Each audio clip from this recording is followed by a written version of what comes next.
예, 심리학 개론, 시작해 보도록 하겠습니다. 2급 시험 중에 개론은 필기에서만 이제 좀 나오는 게 있고요. 그런데 다른 과목과 다르게 개론은 어렵게 내자면 또 한없이 어렵게 되겠습니다. 심리학에 관련된 상식이라고 해야 돼.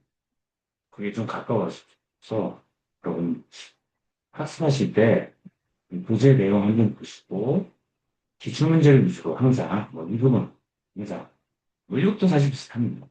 기출된 문제들이 중심으로 하시면 막연하게 생각하면 굉장히 시험 어렵게 생각하시는데 기출 문제 위주로 항상 공부하시면 된다고 제가 자주 말씀드리고 실제로 실제 냈던 문제들 안에서 새로운 문제가 나온다 하지만 기존에 나왔던 문제들 중에 되풀이 되니까 문제식인데 기출문제를 이제 하시는 경우가 없고 대론에 관련해서는 저 이제 유일에서 나와 곳에 가지고 설명드리도록 하겠습니다. 심리학의 이제 역사랑 연구 방법론을 이렇게 나왔고요. 그 부분의 내용 중에는 뭐 일정 부분은 다른 과목에서 지금 언급이 되긴 해요. 기본적인 사항도 쪽보고 책 안에 아주 출제되는 내용들이 좀 언급이 되고 있습니다. 그 중심으로 좀 진행해보도록 하겠습니다. 심리학에 관련된 부분 쪽 보면요. 심리학하면 이제 한자 잘 모릅니다만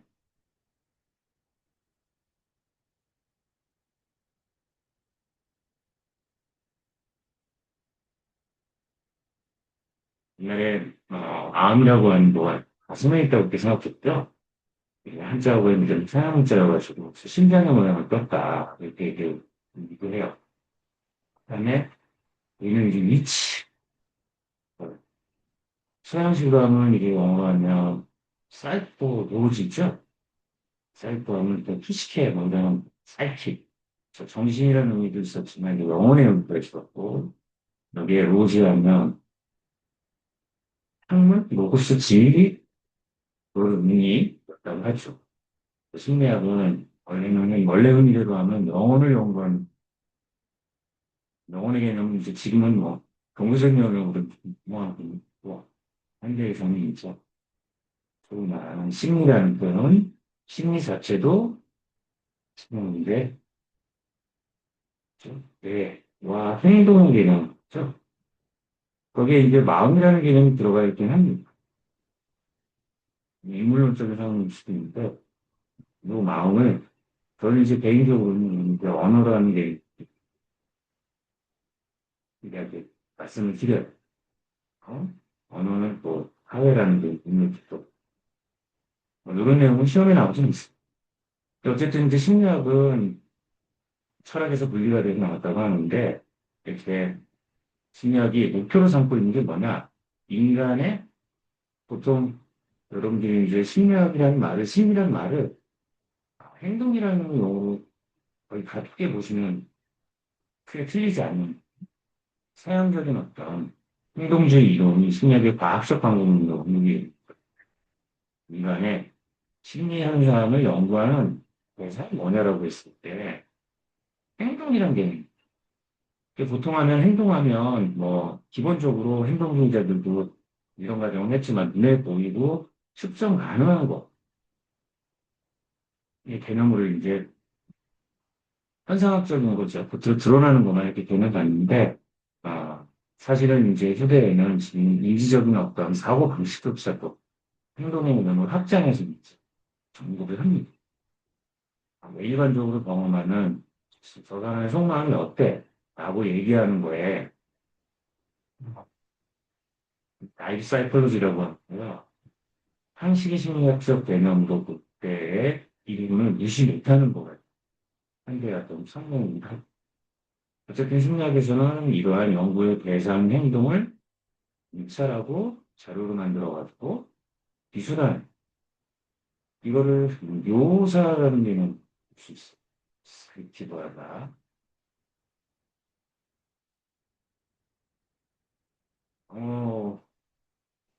자주 쓰지는 않겠습니다. 묘사라는 건 그러니까 눈에 보이는 거, 느껴지는 거를 그대로 이렇게 기술하는 거죠. 쓰는 거죠. 마치 우리가 사물을 보고 사물을 그리는 거죠. 그런데 행동은 이제 왜 그런 행동을 했는지에 관련해서 이유와 원인이라고 하죠. 원인과 결과를 찾는 과정들을 이야기할 때 어떠한 X라는 원인이 Y라는 결과가 나온다. 라는 식의 설명을 할 때, 우리가 이야기할 때 이거를 explain이라고 합니다. 그래서 기술하는 건, 디스크립트 한다는 거는 있는 그대로 어떤 현상들이 일어나는 것 갖다가 쭉 써나가는 과정이라고 한다면, 설명은 특정한 행동이 원인이 뭐에 의해서 나타나는가를 이야기하는 거, 이렇게 얘기할 수 있어요. 그래서 설명은 원인과 결과의 개념이 들어가 있다. 그리고 우리가 원인과 결과를 이해한다 그러면 어떻습니까? 앞으로 어떻게 될지를 갖다가 예측할 수 있죠. 설명해서 예측할 수 있어요. 그리고 그렇게 되면 예측이라는 걸 할 수 있다 그러면 어떻습니까? 통제가 가능하죠. 그래서 결국은 심리학이 추구하는 건 뭘까? 물론 과학이라고 하는 모든 학문이 그렇죠. 세상에 대한 자연에 대한 대의에 예. 그래서 행동과 정신 과정에 개입해서 시작, 중단, 강도, 여기 영향을 줘가지고 여기서 이제 긍정적이라는 표현을 썼는데 이제 가치에 대한 표현도 변화를 주기 위한 거로 우리가 원한 우리 이걸 갖다가 뭐라 그럽니까? 통제한다라는. 그래서 통제하면 조금 부정적인 입장이나 생각을 가질 수도 있지만 결국은 우리가 큰 틀에서 보면 인간이 환경을 잘 적응하기 위해서 알아가고 이해하는 과정, 자연에 대한 여기서 말하는 자연은 심리학에서는 어떻습니까? 인간의 행동이다. 그렇지 심리학이다. 오늘 목표다. 이랬을 때 심리학이 규정하는 요소가 뭐냐? 과학으로서의 심리학. 제 이제 역사 부분에서 간단하게 언급하지만 과학은 무엇입니까? 위에 나온 것처럼 설명을 할 수 있어요. X가 Y가 연관돼가지고 인과관계가 어떻게 되는가?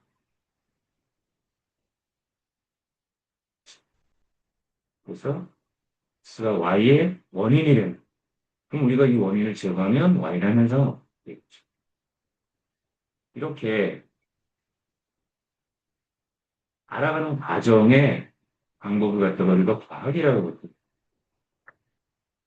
그래서 과학론적인 내용도 가는 복잡해지니까 드러나지 않지만 어쨌든 심리학은 과학적 방법론의 원리에 따라 가지고 자료를 수집하고 문제를 해결하는 단계들을 가게 되죠.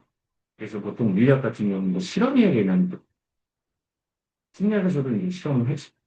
사람에 대한 실험이 동물 실험가라든가 혹은 자기, 물질 이런 것들 화학물질 실험하는 거는 조금 성격이 다른 측면들이 있기 때문에 다양한 형태의 이제 방법론이 많이 실험적인 방법, 해결이 거는 사실이긴 합니다. 그래서 심리학자가 세 번째로 거짓말 많이 하는 직업군에 들어간다고도 하는데요. 통계학자라는 뭐 일일이 다투는 아니, 1위가 뭐 변호사라는 얘기도 있는데, 문화마다 다를 것 같다. 문제를 해결하기 위한 관계를 거칩니다. 그 다음에 중요한 것 중에 하나가 심리학의 요소 중에 해당이 되는 게 뭡니까? 우리는 서양에서 배운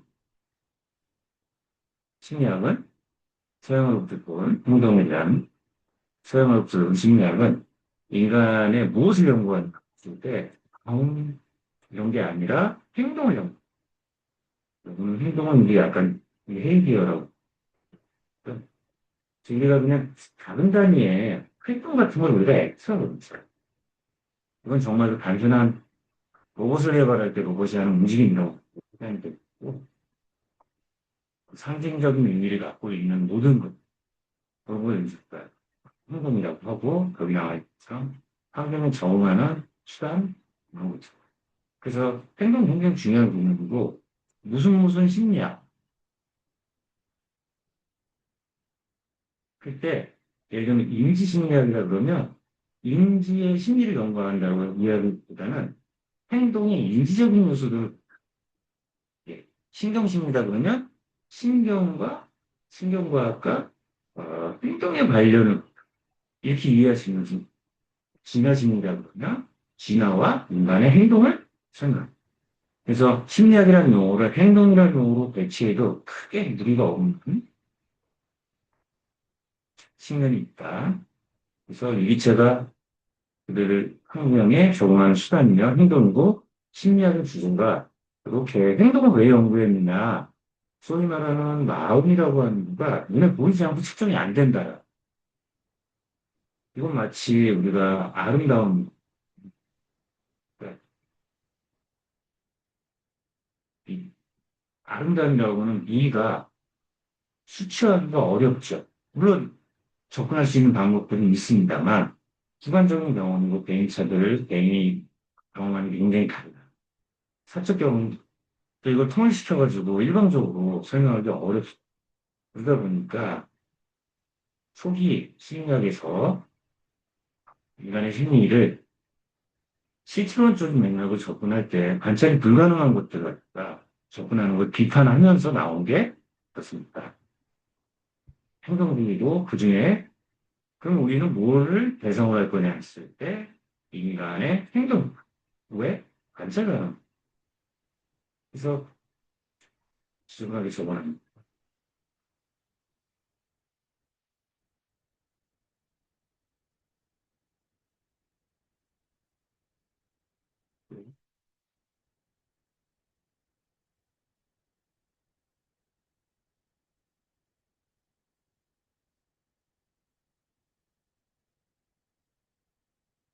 과학의 심리학이라고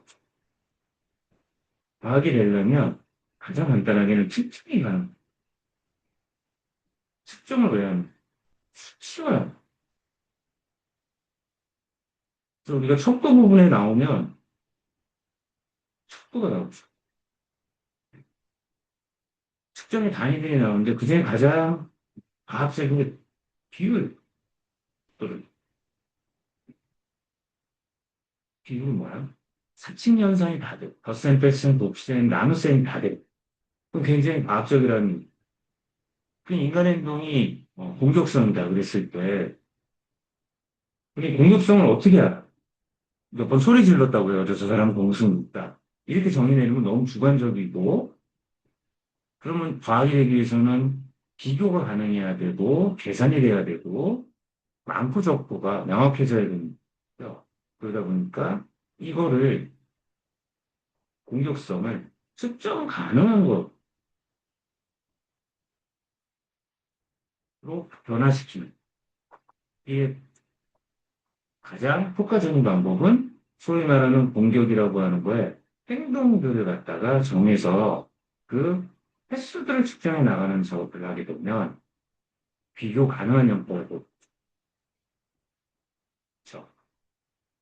그러면 우리가 일상에서 인간에 관련해 가지고 노동은 사람이 행복이 이런 것들이 굉장히 주관적이고 과학적으로 연구 대상으로 삼기 어려운 주제임에도 불구하고 어떤 식으로 정의 내리냐에 따라서 행동으로 변화시켜서 또는 측정 가능한 행동들을 가지고 뭐 나중에 나오지만 가설적 구성 개념을 이렇게 변화시키면 횟수를 쓸 수 있게 그러면 관찰 가능한 행동을 통해서 얘는 인간의 소위 말하는 추상적인 개념의 심리를 과학적으로 연구할 수 있다. 라는 입장이고 그 대상이 될 때 요소가 행동입니다. 그리고 그 행동은 어떤 개인이 있을 때이기 때문에 어떤 상황에서 어떻게 움직이는지, 무엇을 어떻게 하는지를 연구하는 것도 심리학의 어떤 대상입니다. 이렇게 좀 요소다. 이렇게 볼 수 있습니다. 그 다음에 이제 심리학은 심리라는 게 누구 겁니까? 인간, 이건 굉장히 다양하죠. A, B, C, D. 전 인구가 지금 뭐 60억인가요? 외계인의 소위 말하는 개인 팔다리 있고, 소위 말하는 인간으로 불리는 존재가 있다면, 하나의 심리들이 다 가지고 있죠. 그래서 심리는 분석의 대상이 대부분은 개인의 개인을 통해서 구성화된 형태의 심리를 구성. 그래서 우리가 성격 심리학이라는 방법을 보면 성격은 뭡니까? A라는 사람의 성격, B라는 사람의 성격, C라는 사람의 개개의 성격이 있지만, 요 성격들이 유사한 어떤 그룹으로 묶인다라는 가정들이 있어요. 이 얘기는 인간의 행동들, 소위 말하는 심리는 일정 정도의 규칙성이 있고, 이걸 통해서 예측할 수 있다. 이게 전제. 그런데 이런 성격이라고 하는 것을 설명하고 이해하기 위해서 별별하든 한 사람 한 사람에 대한 기본적인 연구들, 그렇죠. 특히 이제 우리 자율증가되는 인상심리 같은 경우는 인상심리 같은 경우는 어떻습니까? 마음이 힘들고 어려움을 경험하는 뭐 대중들이 있지만 그 대상의 기본 단위는 개인이 돼. 심리 치료도 그래서 심리학 요소 중에 개인이 들어가는 때문에 뭐 10시간도 지금 강의 시간이 부족할 텐데요. 가능한 지금 녹화니까 자세하게 하면서 계속 올리도록 하겠습니다. 그 다음에 이제 행동주의에서는 약간 부정적이다가 이제 바꾼 게 소위 말하는 멘탈, 정신이라고 하는 걸 갖다 이렇게 연구 대상으로 삼는다. 마음의 작업.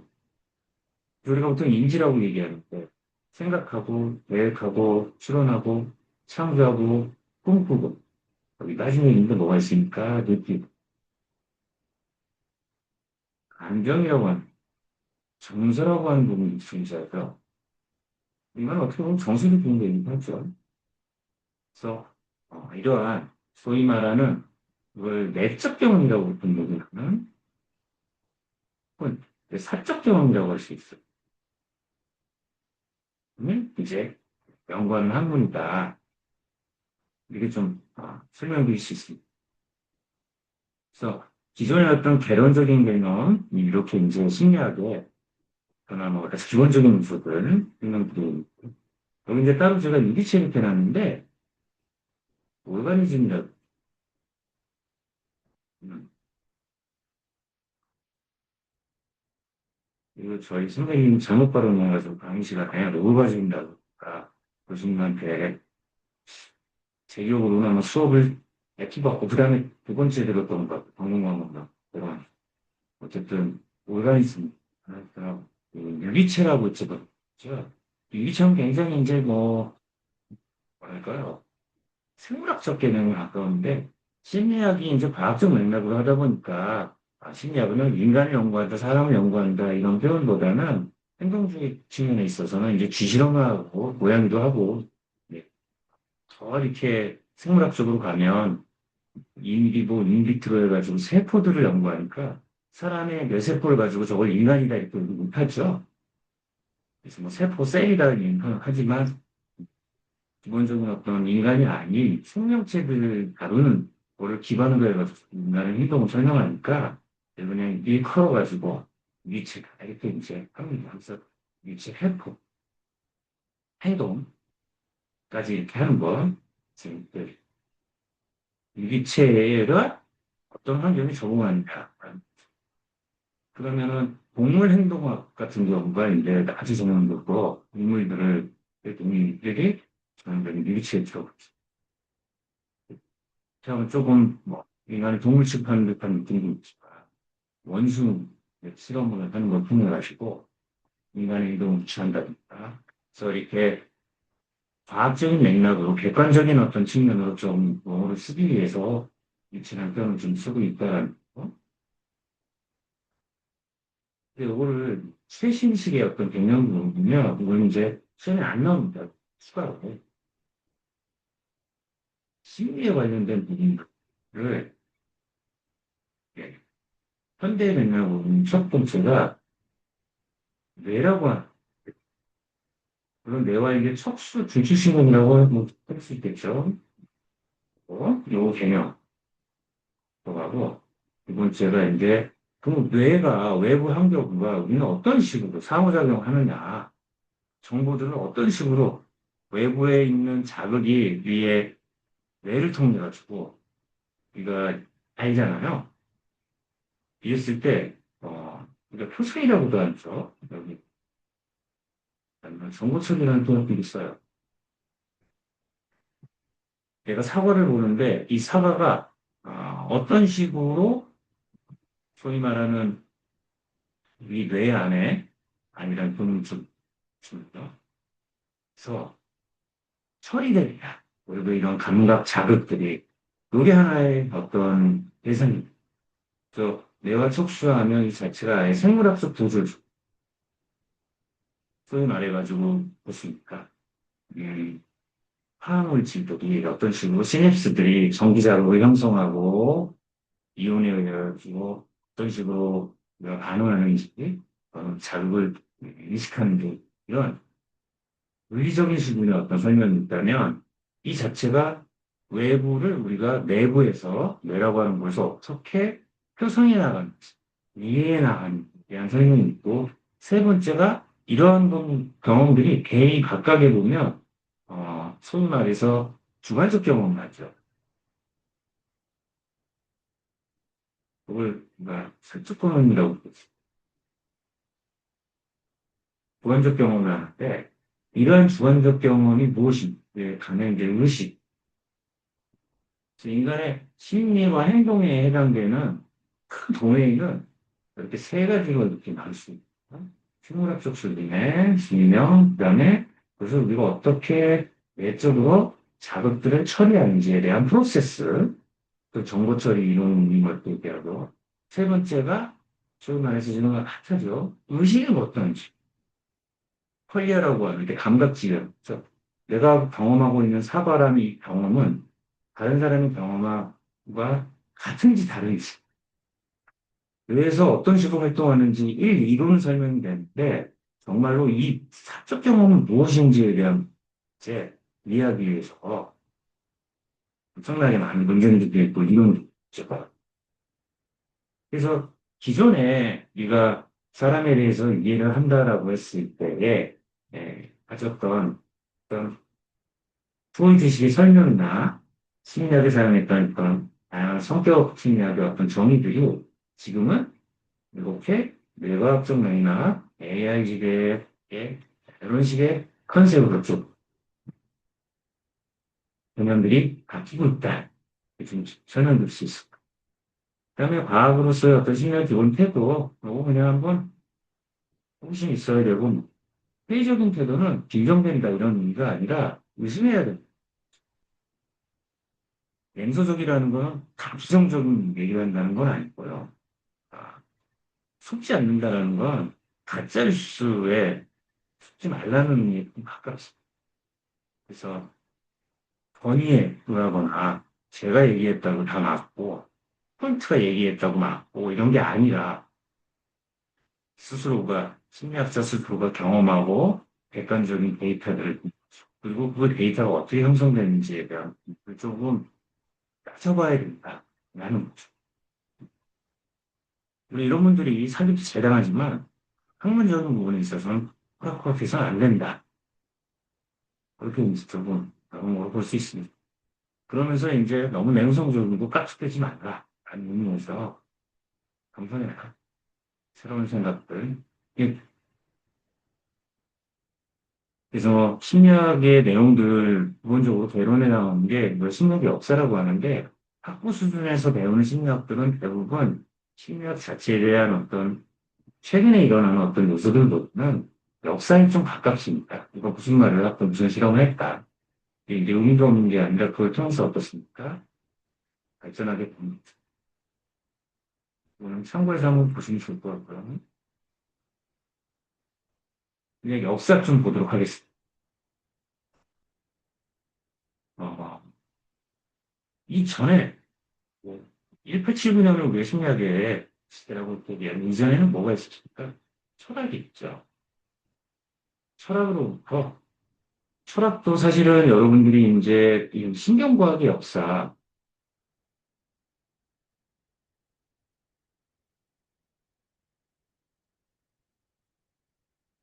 강의를 조금 상세하게 조금 나눠서 조금 해보고 상세하게 좀 설명을 드립니다.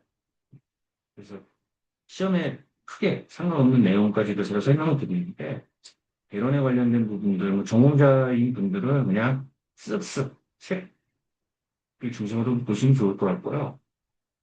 시험에 관련해서는 기출을 중심으로 좀 학습을 하면 되기 때문에 제가 강의 형태는 조금 상세하게 좀 진행합니다. 신경과학의 역사를 쭉 보면 철학의 역사가 사실은 쭉 연구, 인간이 도대체 인식론적 세상을 어떤 식으로 경험하는가, 우리는 지식을 어떻게 지라고 부르는 그렇죠? 아, 요거에 대한 이해, 우주는 뭐로 이루어져 있어 하면서 어디로 갈까? 물리학으로 가죠.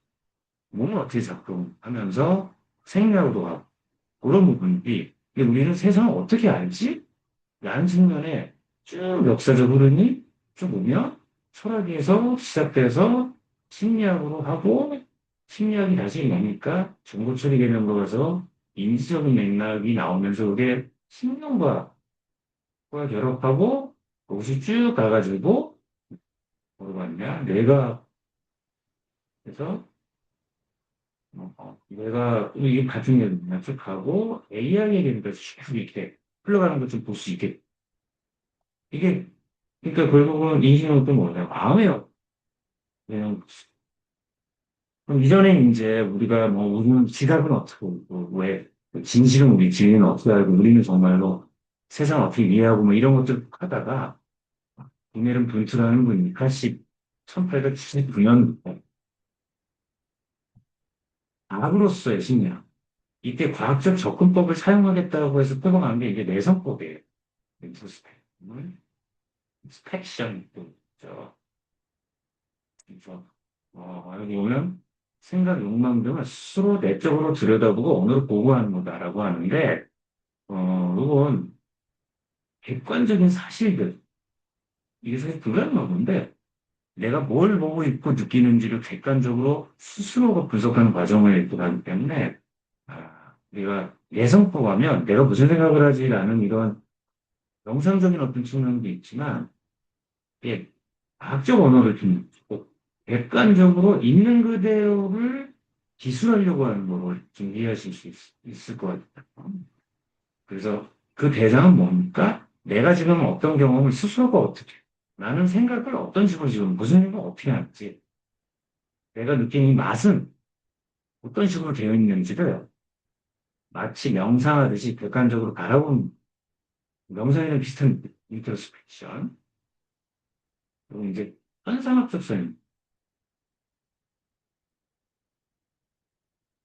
현상학이라는 거는 들어가지는 한도 없지만 내가 경험하고 인식하는 사실 자체를 이게 진짜냐 틀리냐라는 게 아니라 내가 어떤 식으로 경험했지 이거를 쭉 기술해 나가는 과정이라고 할 수 있죠. 그리고 이제 내 심리 내적 경험에 대해서 그렇게 이해하려고 하고 설명하려고 하는 과학적 접근 방법 그리고 내성법이라고 인터넷 주장을 했어요. 이건 뭐 과학적인 접근은 아니에요. 근데 그 전에 철학에서 인간의 어떤 경험이라든가 이런 거를 문학적인 표현이라고 저는 얘기하는데, 문학적으로 설명하는 거를 넘어서서 객관적으로 좀 보려고 했던 노력 중에 하나가 이제 내성법이다. 라고 하는 거를 좀 볼 수 있습니다. 그 정도에. 그래서 이렇게 보면 이해하면 좋을 것 같고, 심리가, 뭐 심리학이라는 거는 이제 만들었는데 또 대상이 심리인데, 심리는 어떻게 연구해? 라고 했을 때, 내성법을 통해서 보고 이걸 가지고 뭐 하려고 하느냐? 어떻게 구성되어 있는 그래서 구성질 심리학의 관점에서 마음의 구성 요소가 뭔지, 그리고 이 구성 요소가 어떻게 상호작용, 요소가 어떤 식으로 상호작용하는가, 내성 부분에서 알 수 있다고 생각해요. 그래서 뭐 역사 부분이고 상상이 들어가게 되면 맛이 뭐 네 개로 구성되어 있고, 뭐 우리가 세상을 어떤 식으로 인식하는지에 대한 관심이 크고, 그러다 보니까 소위 말해서, 이 감각이라고 하는 거에 이제 굉장히 집중하게 되는 왜냐면 심리가 눈에 관찰이 안 되니까 경험이라는 것이 어떻게 형성되는지 알기 위해서 아주 최소 단위로 들어가는 여기를 이제 찾으려고 했던 거라고 볼 수 있어요. 그래서 내가 바라볼 있는 의자가 있을 때 나는 의자라고 하는 거를 의자라는 용어 이전에 나무로 되어 있고 어떤 식으로 사각형의 판때기가 있고 거기에 못도 아니에요. 못도 이미 어떤 복잡 설명이 아닌 거로 보인 거죠. 쇠로 만들어진 길쭉한 뭐 이런 식으로 해가지고 두뇌에 나가 구성 요소들을 찾아나가는 나갔거든요. 그러다 보니까 감각적으로 많이 가고 시각이라든가触覚이라든가 그런 쪽으로 연구의 대상들 주제들이 그러다 보니까 이게 어떻게 됩니까? 정신물리학이라는 발달하게 되고 우리 나중에 이제 지각심 하고 이걸 연구하다 보니까 내가 분리해가지고 감각을 경험하는 게 아니라 나는 또 항상 세상을 조합을 하는구나라고 하는 거 스트레치라고 하는 그런 양들을 있겠죠. 그다음에 이제 이게 대충 됐다. 역사 흐름상 이렇게 이제 2차적인 투수만 그러다 보니까 유럽의 학문의 조류들이 어디로 이렇게 영향을 주게 됩니까? 그렇죠. 미국으로 이렇게 넘어가게 되니까 많은 철학자들이랄까 학자들이 미국으로 이제 가게 되니까 1890년대 이렇게 해서 미국의 윌리엄 제임스라는 분이 음, 이렇게 봅니다. 의식 봤더니 여러 요소로 나눌 수 없는 이거 분리가 안 되더라 이거는 조금 그러니 우리는 뭡니까? 예, 우리 소위 말하는 심리가 특정한 형태의 기능들을 유지하고 있을 거고 필요하니까 뭐 실용주의의 철학자로도 알려졌죠. 화분을 치신다고 실용주의, 실용이 아닐까? 실용주의 철학자 이렇게 이제 알려져 있습니다. 그래서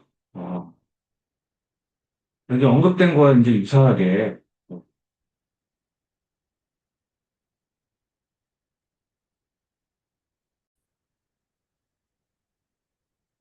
그래서 이렇게 분리될 수 없고 그러다 보니까 각각에 대해서 너는 뭐 구성을 대충 알았다라고 가정하고 의식에 대한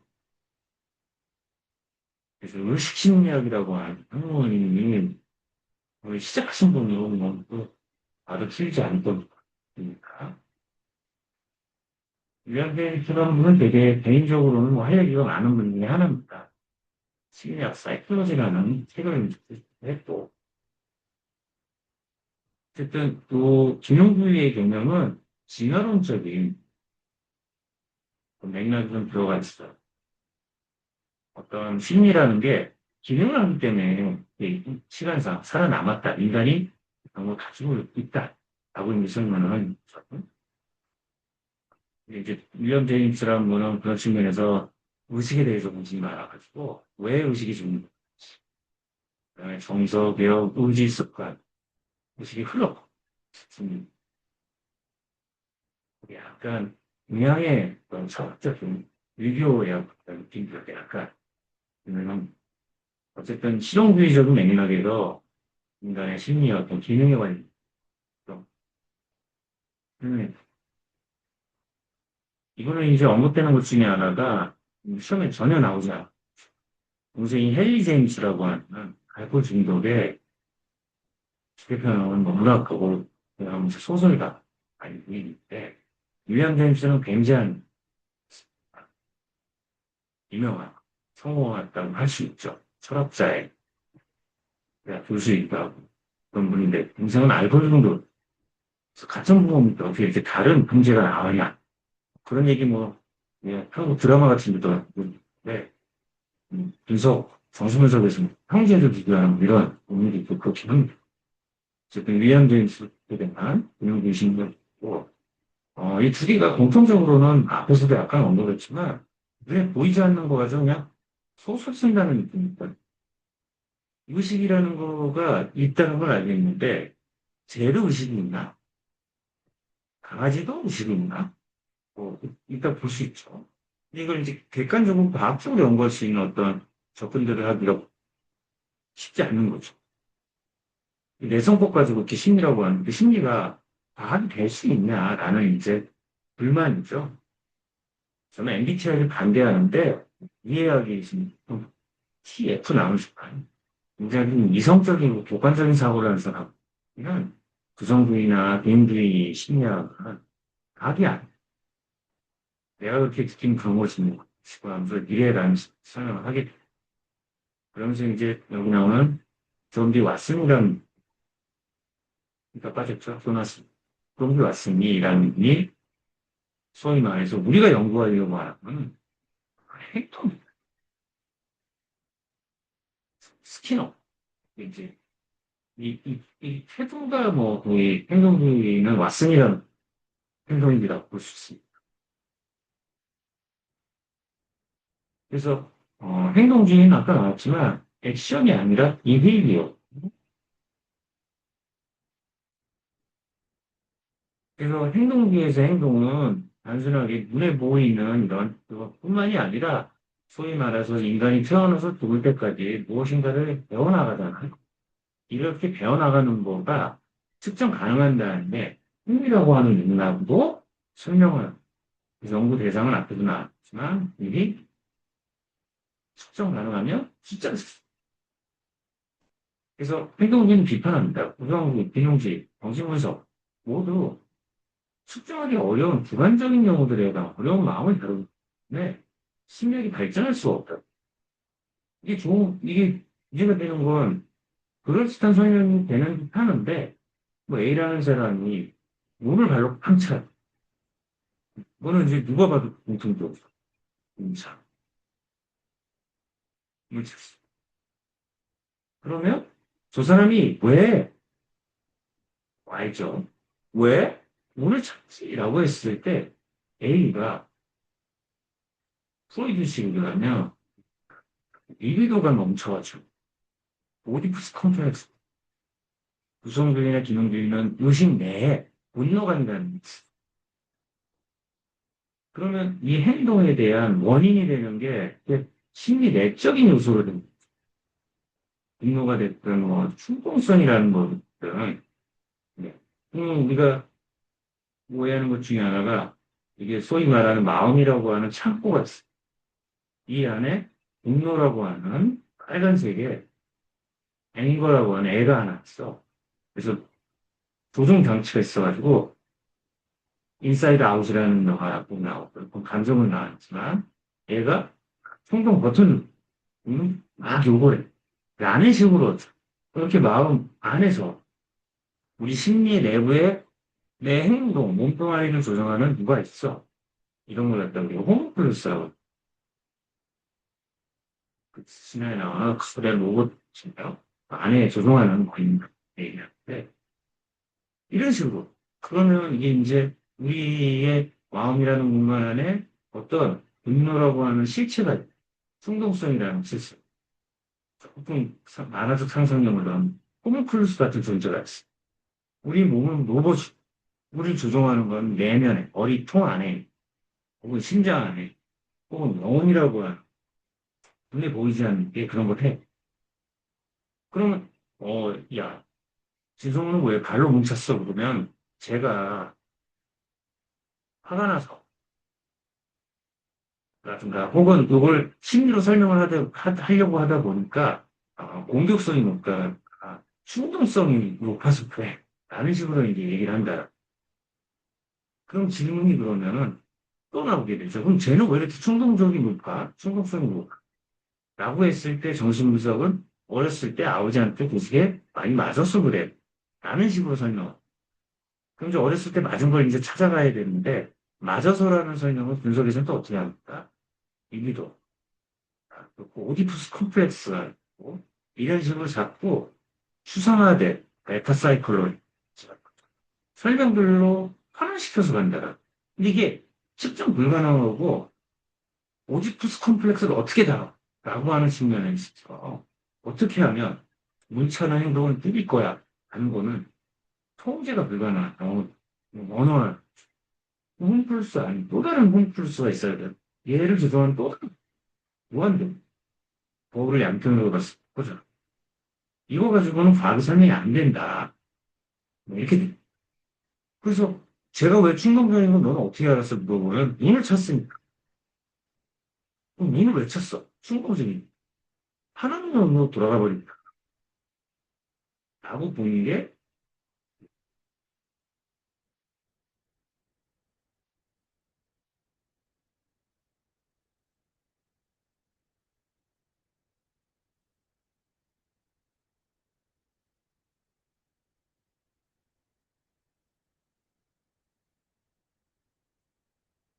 그래서, 음,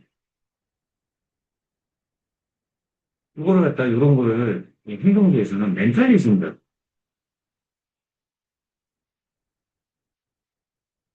시끄러운 거죠.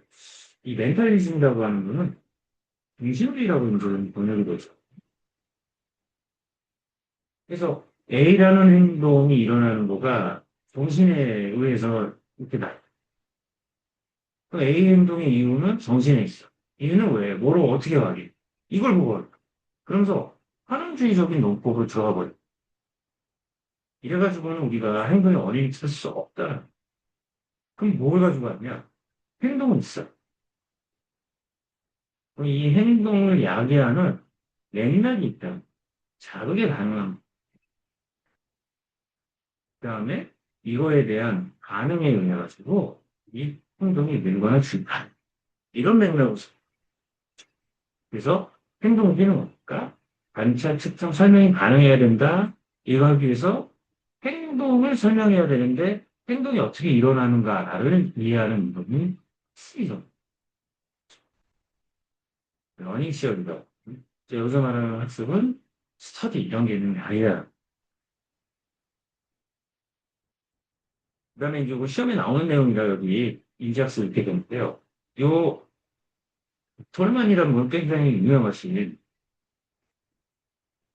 분 중에 하나인데 여러분 뭐 배론 공부하시면 학습이냐 그 하게 되면 이제 항상 언급되는데 이게 기출이 좀 나가서 여기 언급은 그래서 좀 지금 약간 답답한데 뭐 이렇게 자극에 따라서 반응 이론을 가능한 거에 따라서 생길 미고주의다를 생각하는 걸 SR 이론이라고. 그래서 보통 이제 어떤 행동을 했을 때 반응이라고 그 사이에 인간의 이제 일치가 있어. 그렇죠? 요걸 이제 초기에는 이걸 뭐 신경을 덜 쓰거나 유기체가 있을 때 얘가 어떤 프로세스로 돌아가는지 우리는 알 필요 없다. 모른다. 블랙박스로 처리하거든. 어쨌든 몸뚱아리가 있고 여기에 자극이 들어가요. 뇌도 되고요. 이 자극이 어떤 반응을 이끌어내고 이 반응에 의한 결과가 이 행동, 반응을 또 늘리고 줄인다라는 컨셉으로 설명을 했어요. 그러다 보니까 소위 말하는 그 가운데 들어가는 것들을 이제 무시했었는데 지나다 보니까 이게 무시가 안 되죠, 당연히. 당연히 안 되죠.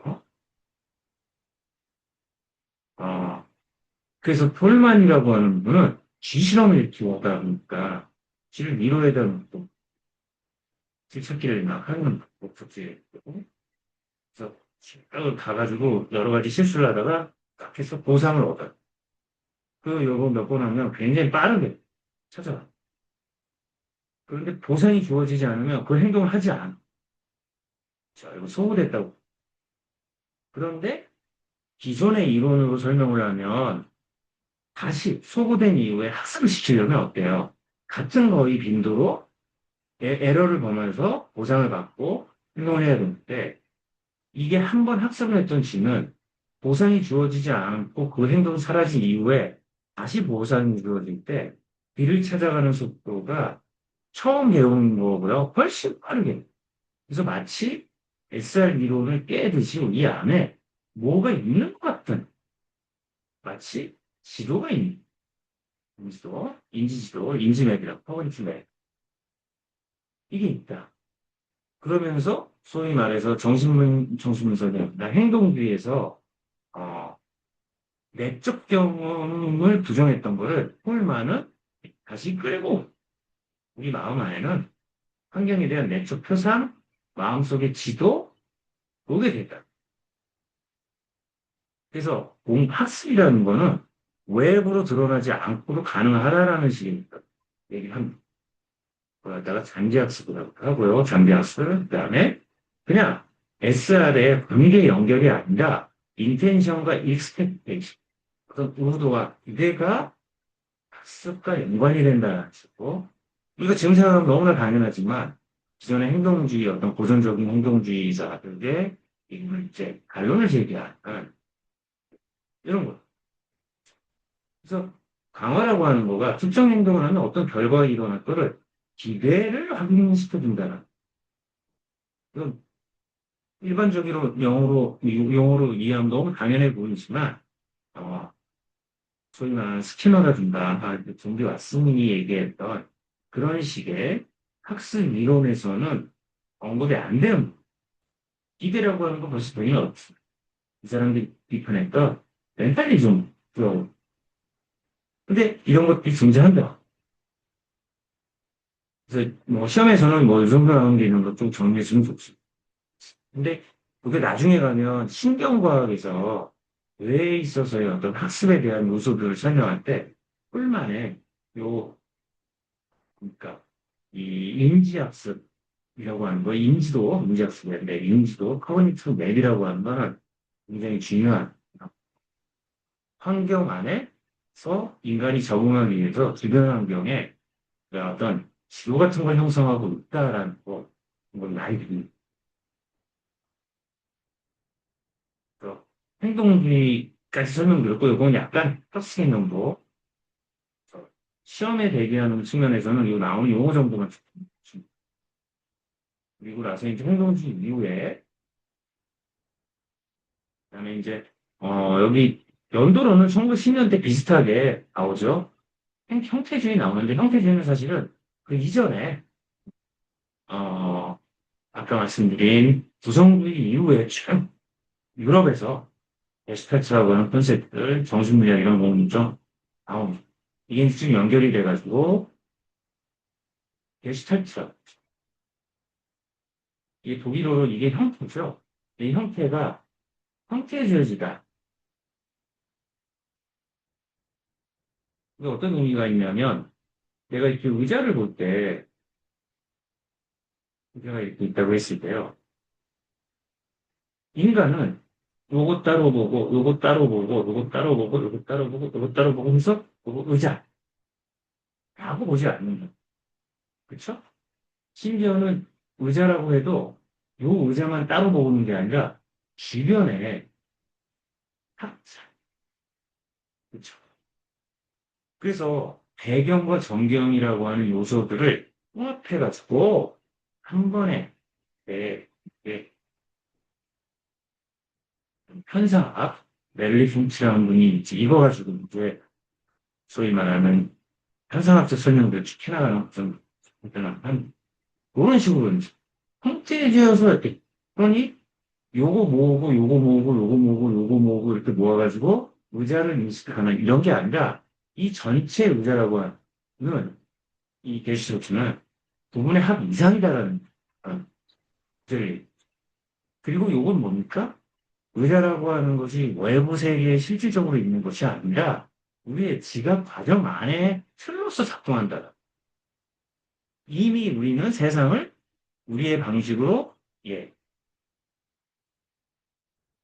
그려나가는. 이건 뭐 설명드리자면 되게 깊이 들어갔긴 있는데 너무 이제 배론이 아니니까 어쨌든 그래서 골자는 행동주의에서 이 내적 과정을 무시했는데 이게 안 된다. 그래서 대표적인 게막 메르탄, 지가심리 많이 나오고 그리고 보면 펠로. 펠로 하면 어떻습니까? 원숭이 입해가지고 리액션, 평철학습을 얘기해요. 그래서 우리는 인간 환경에 대해서 지각과 인식을 전체적인 관점에서 이해해야지. 그러니까 의자라고 하는 거가 있다고 했을 때 의자를 바라보는 인간의 어떤 지각과 외부에 존재하는 의자가 서로 상호작용하면서 인식이라는 것이 일어나지에 분리돼서 물리적으로 봐서는 안 된다. 그리고 환경에 대해서도 조직화된 어떤 패턴을 이룬다. 이게 이제 웰스턴 물리학자 양자역학에서 나오는 것 같죠. 직업 심리학자, 형태주의 심리학자. 그다음에 내적 통찰을 통해 가지고 갑작스럽게 해결책을 발견한다. 이게 통찰. 아리에 그리고 이제 게슈탈트의 개념이 소위 심리학자들이 연구하기가 좋았던 것 중에 하나가 수많은 감각이지만 시각에 대한 부분들을 굉장히 좋아합니다. 서구사의 특징이기도 한 것 같기도 하고요. 그런 뭐 동양도 그런 측면이 있지만 강서를 구분하는 것 자체가 약간 유의미하긴 한데요. 어쨌든 과학적인 맥락에 있어가지고 감각과 비교하면 과학은 눈으로 보기 보이는 거죠. 의학으로 치면 의학도 해봐야 되는 거. 그런 게 그래서 좀 시간적인 어떤 측면보다는 공간적 계열의 구성 요소, 좀 지금 좀 이게 없다. 이런 것이 있고 그다음에 이제 요 이후에 제가 이제 연대기별로 대략 이렇게 좀 흐름을 따라서 해놨지 디테일하게 들어가면 상당히 작품이 얽히고 설키는 거 많이 있습니다. 네, 예로니까 혹시 심리학사에 관심 있는 분들은 따로 책을 보시면 좋을 것 같고요. 그다음에 인본주의 굉장히 유명하죠.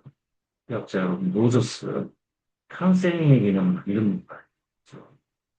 그래서 그 이전에 행동주의 같은 경우는 이제 굉장히 엄청난 영향을 주죠.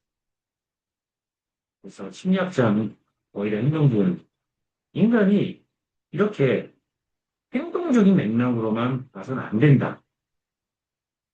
경험이라고 하는 거는 현상학적 이론이라는 건 있는 거예요. 그러니까 행동주의의 비유인데 그거 치면요. A라는 사람이 유니콘을 봤어요. 둘다 많이 있죠. 알겠다. 어쨌든 유니콘을 봤어요. 행동주의에서는 유니콘이라는 걸 볼 수 없으니까 봤다. 라고 해서 이거에 대해서 틀렸다, 그랬다 이런 얘기를 하는데 로저스 얘기는 그게 중요한 게 아니라 이 사람이 유니콘이라는 거가 거짓말이든 참이든 봤든 안 봤든 이런 얘기를 하고 있다라는 현상. 그럼 봤다는 뭘 어떻게 봤느냐를 이해하고 설명할 수 있어요. 그게 현상적 공간.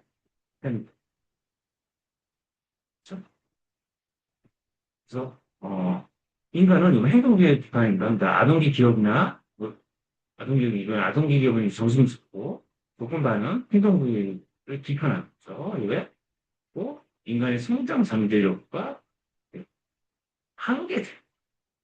왜 인간은 자기 잠재력이 있는데 생각 못하냐? 그리고 기본 가진 성취를 주관하는 존재이고 자기 실현의 존재. 약속이죠. 그리고 자기의 환경을 통제하고 조절할 수 있는 힘이 스스로 가지고 있다. 그래서 이 사람은 과학적으로 분석하고 이렇게 하기보다 현재 이 사람이 경험하고 느끼고 행동하는 것이 중요하다. 그리고 있는 그대로 그 사람을 이해하는 거가 중요하다. 이거를 사람 중심 혹은 인본주의라고 있습니다. 이렇게 인간을 보자. 이건 약간 과학적인 어떤 심리학이라기보다는 있습니다. 약간 위정적인 되는 그런 이제 맥락들 좀 가지고 있는 진영들이 있습니다. 그래서 이런 인본주의적 어떤 배경의 근간을 해가지고 이제 심리 상담을 하는 한, 소위 말하는 인본주의 심리 상담을 이렇게 된다. 라고 또 설명드릴 수 있을 것 같아요. 그 다음에 이제, 인본주의, 형태주의 이 시대가 순차적으로, 이렇게, 예, 아, 형태주의, 인본주의 심리학이 뭐 이렇게 여기 나와 있는 내용처럼 시간을 주고 역사가 딱 이렇게 된 건 아니고요. 이게 거의 중첩되는 시기에 이렇게 된다고 좀 보시면 맞을 것 같고요. 어쨌든 행동주의가 너무 지나치게 행동 위주에, 지나치게 행동 위주라는 표현은 좀 그렇고, 할까요? 그리고 인간의 어떤 직관적인 경험들 혹은 내적 사고 이런 거에 대한 관심이 이제 높지가 않은 거에 대한 일종의 비판도 약간 인문학적인 형태의 반항이라고 해야 되나요? 반대되는 주부가 뭐 인본주의라고 한다면 인지심리학은 이제 자연스럽게 아까 톨만도 나왔었죠.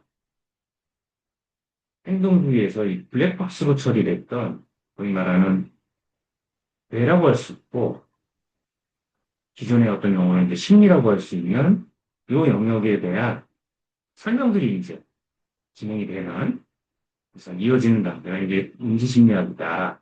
1950년에서 60년. 그 시기가 뭐 대략 보시면 알겠지만 퍼스널 컴퓨터가 이제 나오던 시기죠.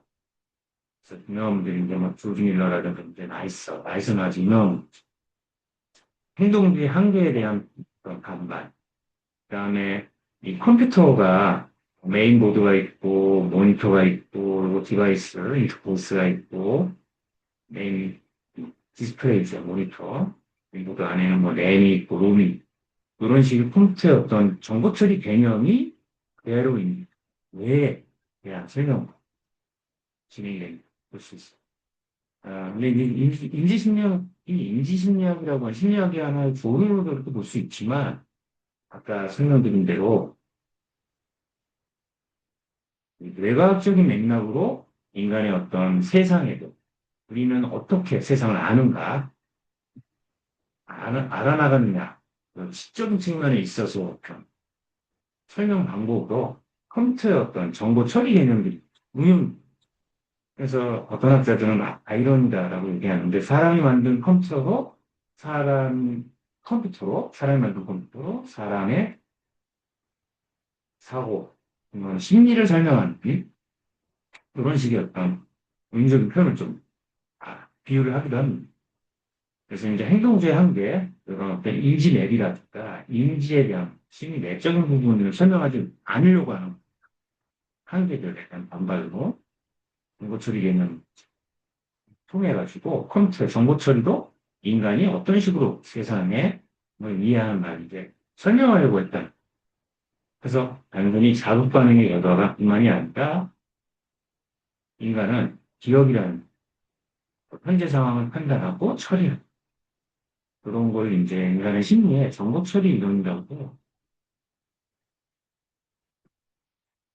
그리고 특히 인지심리학에서는 이제 인지라고 하는 부분이 보통 보면 지각, 주의, 기억, 의사결정 이런 부분들이 좀 들어요. 한지는. 그래서 우리가 알고 있는 정서적인 거, 웹이라고 있는 축축하고 젖어 있는 개념보다 인지는 드라이하고 이건 이제 어떻게 보면 서구의 어떤 문화적 경향도 있죠. 소위 말하는 인지 치료도 그 개념들이 쭉 뭐, 세네갈인가요? 그러니까 철학자의 어떤 인지, 사유를 안겨 하기 방식. 로고스라는 말 자체를 진리라고 하는 또 언어의 개념 만드는 거죠.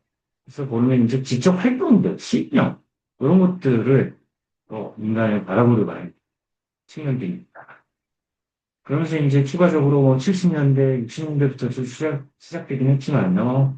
인지신경과 인지심리학, 그다음에 뇌의 신경과학을 통합하려는 학문, 그다음에 이제 행동경제학이라는 거죠.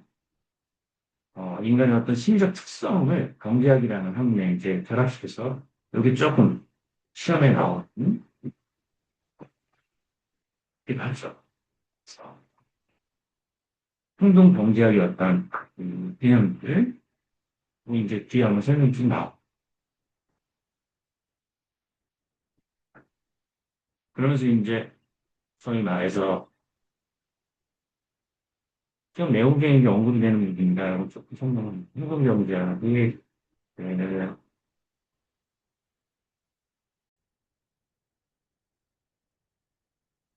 그래서 이 행동경제학은 말하는 심리학이란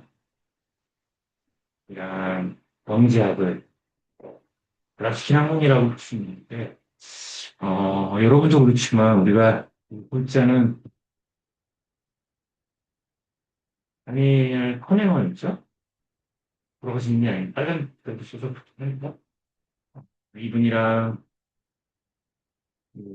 나는 이제 심리학자분이 이게 전망이론, 왜냐 커네만이가 이론으로 이제 노벨상 탄. 그래서 심리학은 노벨 심리학이 없죠. 외국 심리학자는. 네. 심리학자로서, 순수 심리학자로서,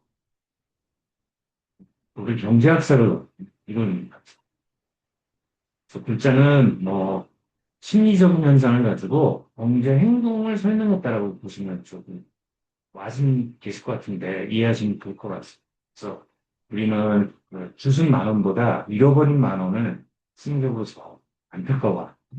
들었을 때 어떤 기분 좋은 과 잃어버렸을 때 어떤 기분 나쁨을 비교하면 얻은 것보다 잃어버리는 것 예민하다. 뭐 이렇게 이제 얘기할 수 있습니다. 그래서 개념들로 나오는 게 사람이라는 건 이제 합리적이지 않다라는 거죠.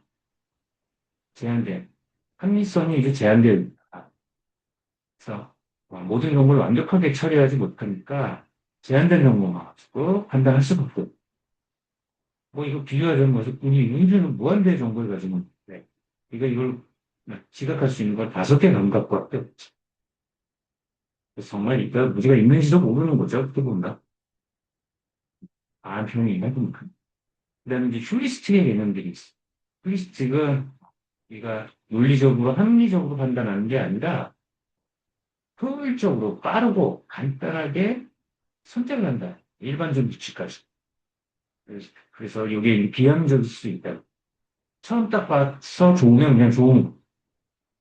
그다음에 뭐 대표적으로 얘기 나오는 것 중에 하나가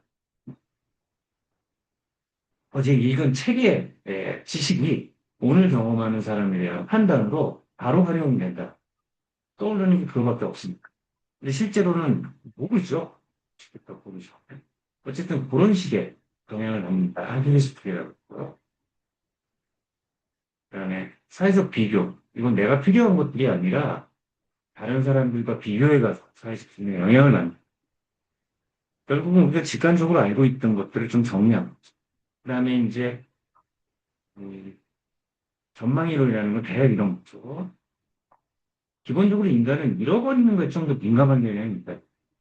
그래서 내가 이익을 얻는 구간이 좀 더 확실하다 그러면 도박은 안 한다는 위험한 확실한 이득을 지니고 무엇인가가 잃어버릴 게 좀 더 많은 확률이라고 하면 위험을 감수하더라도 이렇게 할까요? 이 베팅을 하는 형태로 이제 행동을 한다. 이렇게 이제 설명을 합니다. 어쨌든 뭐 요 관련해서는 기출문제도 가지고 이제 풀어보시면 좀 좋을 것 같고요. 그다음에 이제 나오는 뭐 문화심리학이라든가 뭐 진화심리학은 그런 개념들이 있다 하는 정도로만 조금 간단하게 좀 정리를 해주셨으면 좋겠습니다.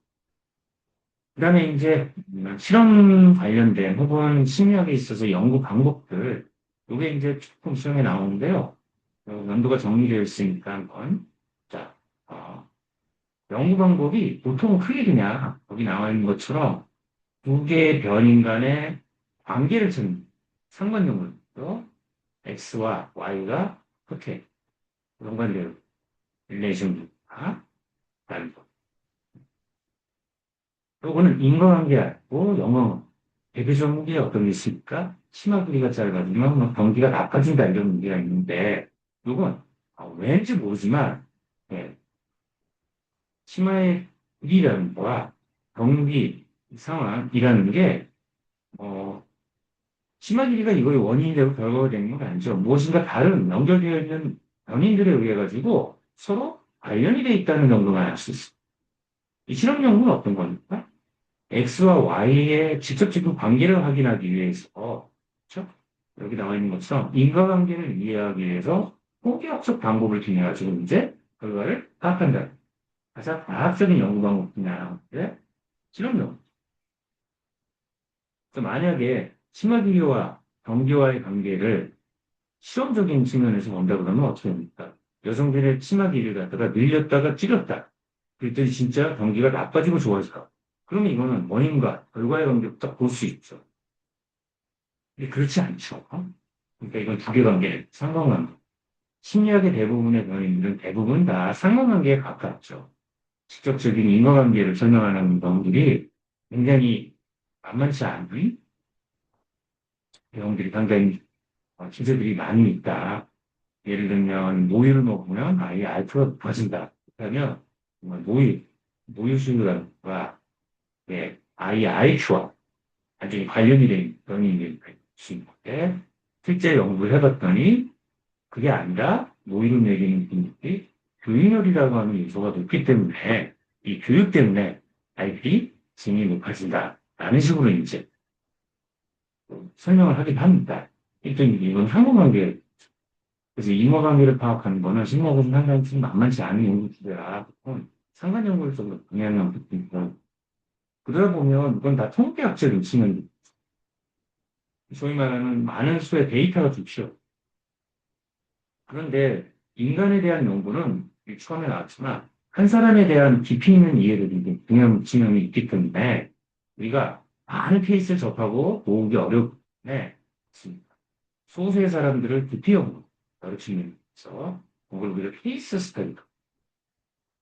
스터디는 보통 이제 인상 심리학에서 하고 이상심 그런 병리 이 분들이 인구 퍼센트상은 건강한 사람보다는 적기 때문에 그런 게 있다라. 네. 그래서 연구 유형은 이렇고 한 세 가지 정도 해주시면 좋을 것 같고요. 그다음에 뭐 내용들 한번 나머지 몇 가지로 있는 것들은 제가 굳이 설명드리지 않을 테니까 보시면 좋을 것 같아요. 그다음에 이 연구 방법이 이제 중단이나 횡단이나 동이냐 행위 뭐 이제 이 시간축은 또 가로등인데 여기는 찌거든요. 중단은 시간의 흐름에 따라 가지고 쭉 추적하는 거고 횡단은 특정 시점에 사람들이 딱 연구하는 이제 볼 수 있고 횡단 단기 종단 거는 네, 집단들을 네, 이런 식으로 추적해가지고 우리가 기상하는 거죠.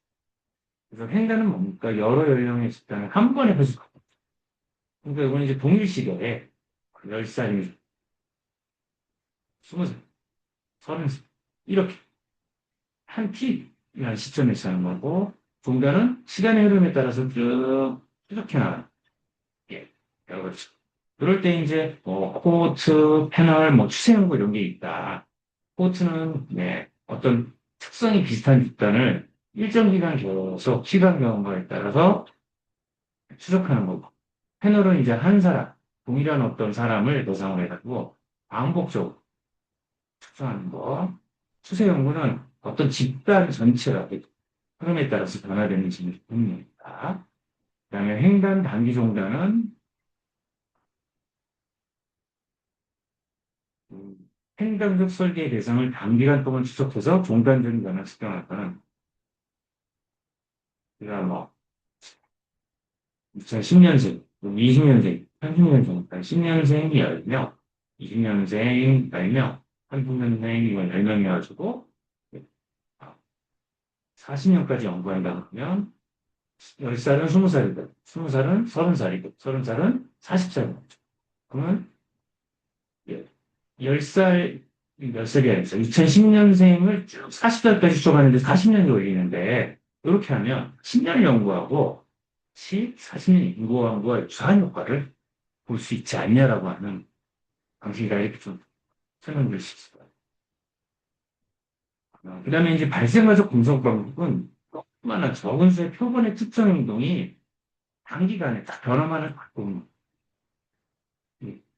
발생 과정 분석하고 막 이렇게 해서 초등학교 6학년 아이가 중학교 딱 입학했을 때 한 달 생활이 어떤지 소식이 변화 시점에 스트레스 많이 받죠.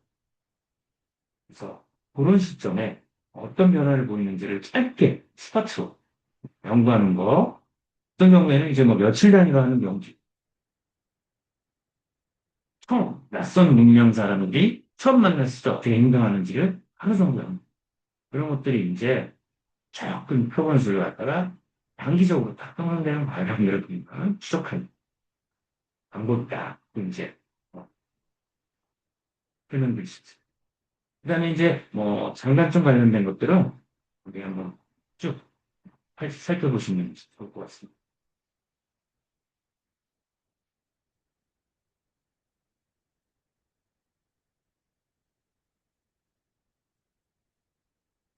그다음에 이제 자료 수집 방법이 있죠.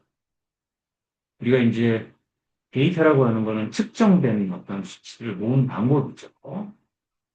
그래서 심리학에 있어가지고 이건 이제 어떤 피험자가 생이가 태도, 관점, 성격, 능력 이랬을 때 자기가 스스로 보게 하는 보고하게 하는 거 그리고 이게 펜슬 앤 페이퍼라고도 이제 얘기하죠. 종이에다가 자기가 하는 면접법에도 사용되기도 하고 질문지법으로 되게 이제 활용되기도 하고 가장 일반적으로 이제 사용되는 하나죠. 대표적인 게 이제 뭐 흰재라는 분이 인간의 성능도 굉장히 센세이셔널한 연구인데 그걸 면접을 통해 수천 명의 사람들을 직접 만나가지고 설문조사하고 면접조사했던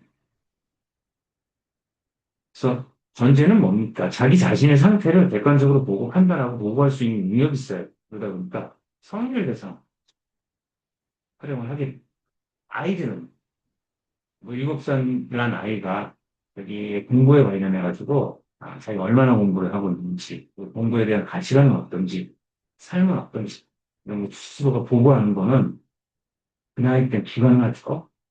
뭐, 가난한 아이도 있을 수 있겠지만 전생을 기억하지 않는 쉽지 않을 거. 그래서 그런 아이들에 대해서는 어떤 관찰법을 많이 활용을 하죠. 그럼 어떻습니까? 받아보는데요.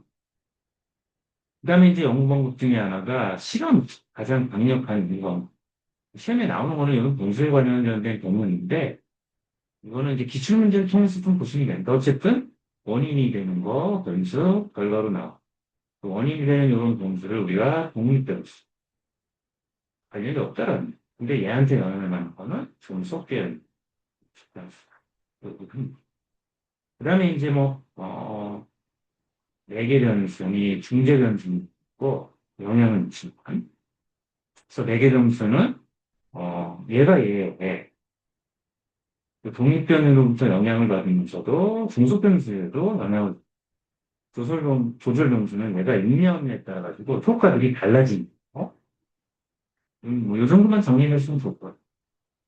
그다음에 이제 외생 변수라고 하는 건 가해 변수인데 아, 가짜 가짜라는 변이 있고 독립변인과 중소변이 모두에 영향을 미치는 변이일 때 허위 관계도 진짜 연인이 있는 것처럼 느껴집니다.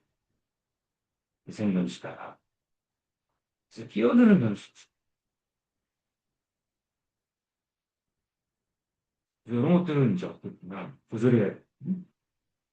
그다음에 이제 집단으로 구분하면 실험 집단이 있고 통제 집단이 있다.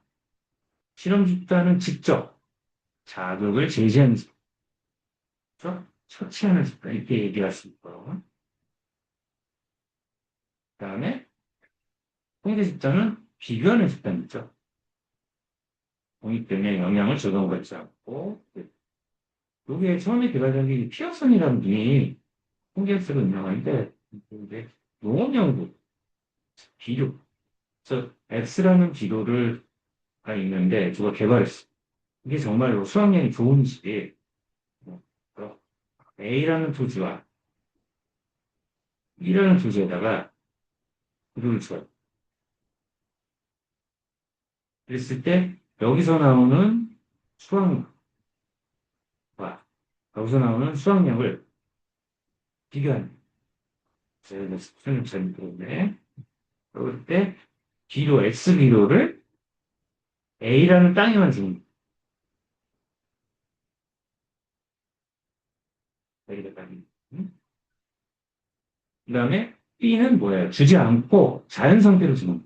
그럼 얘는 비료를 줬기 때문에 실험 집단. 비료를 안 줬기 때문에 얘는 홍제 집단이 되죠. 그건 이제 땅이니까. 그래가지고 요 두 개를 갖다가 어떻게 해요? 차이가 얼마나 되는지 유의한지를 보는 게 차이가 어느 정도 되는지 통계적 방법으로 나오는 거죠.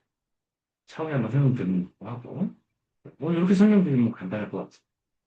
그 다음에 이제 자기 보고가 안 되고 실제로 실험하기도 어려운 상황에서 있으니까 뭐 나중에 여기서 이제 한번 다시 설명되는데요.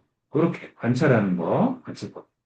그래서 자연스러운 환경이나 조건에서 연구 대상의 행동이나 현상을 관찰하는 법이니까 자연 관찰. 실험 상황에서 또 조건을 만들어놔요. 인위적으로 연구 대상의 반응을 관찰하는 거, 실험 관찰. 그 다음에 참여 관찰의 개념이 있다. 직접 대상 안에 참여해가지고 그 안에 들어가가지고 네. 대상을 관찰하는 모습도 있다. 지금 배론이라 요거는 나중에 뭐 인상적 역사라든가 연구방도 좀 자세히 나왔고요. 이층 정도 좀 정리를 하면 될 것 같아서 이렇게 이제 간단하게 조금 정리를 해봤습니다.